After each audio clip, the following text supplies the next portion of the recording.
who you are in your heart doesn't actually matter when your job is you're a public servant and you're not saying or doing anything to follow those better angels. So besides hope, do you have any reason to believe that Republicans are going to listen to what the president said last night and say, no, I don't want that to happen? We heard from one congressman in Ohio that said he didn't support it. But for the most part, Mitch McConnell, quiet. Even Mitt Romney. Well, we'll see. No, I've talked to Mitt, and I've talked to all of them, okay?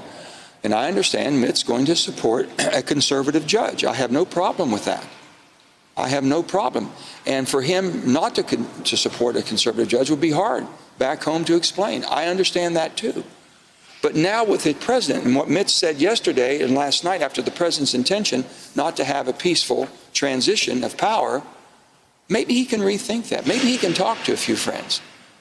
You know, where there's a lot of senators. I mean, a senator from Tennessee, senior senator from Tennessee, is well respected and well thought. And hopefully maybe they'll reconsider. And all we're saying is wait until after the election. Truly, it's never been done. There's a reason it's never been done.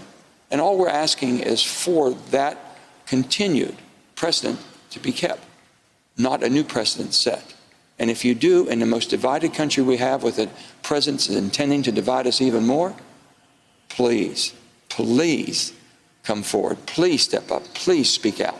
We have many senators on the Republican side that don't even have contested races. They know that. Please, for the sake of our country, for the sake of the state you represent, for the sake of the people, for the sake of the lives that have been lost, please step forward. That's all I can plead right now. And I'm hoping the people in the states where they have those senators that they know are safe, speak to them on behalf of who we are as a country, on behalf of the future generations, your children and grandchildren. We need you. Then quickly, can you take me to that West Virginia voter? Because you said many Republicans in office know the right thing to do, but they fear the following the president has. Many of those people who follow the president are people from your state of West Virginia. Absolutely. Why are they okay with all of the above that you just laid out? That loss of decency, a complete disregard for our country's history and who we are. Well, I understand the divisions they think, because basically, here's the hardworking people that come from an extraction industry that's given everything they have. They've mined the coal, that made the steel, that built the factories, that built the guns and ships. They've done it all. Now, all of a sudden, they get discarded, thrown to the side, nothing left. I've always said this: if a transition's coming, give us a chance. The people in West Virginia will show you. Hardworking, dedicated, God-loving, God-fearing. They'll give you everything they have if you give them a chance. We can build anything technology-wise. Give us a chance. But they thought that they left them behind, or the Democrats have.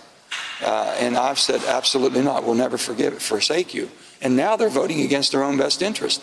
But they have believed, and Donald Trump has come in there and told them everything they wanted to hear. We've lost more coal jobs under Donald Trump than ever before.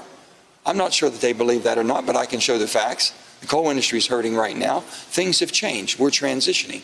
Give us a chance to build you a windmill. Give us a chance to build you a solar panel. West Virginia can do whatever you need for this country, because we have before.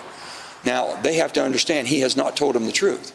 Now I'm thinking, because I know the patriotic people that we have in West Virginia, and everybody in West Virginia has someone that has served in the military. I know that because I ask them to raise their hand every place I go, and everybody raises their hand. Now I'm asking them, for the sake of our country, you have a man who is the president, does not want to have a peaceful, orderly transfer of power, and he'll contest that. That's not what you fought for. That's not what your loved ones have sacrificed their life for. It's not who we are as a people. So I'm speaking to them right now, and I will continue to speak out. And I think that every Republican in office in West Virginia, speak out. Don't be absolutely hiding behind, you're afraid you might not get elected. You're afraid someone will get mad with you. They want you to speak the truth as they know it and as you know it, and the facts will prove it. Hey there, I'm Chris Hayes from MSNBC. Thanks for watching MSNBC on YouTube. If you want to keep up to date with the videos we're putting out, you can click subscribe just below me, or click over on this list to see lots of other great videos.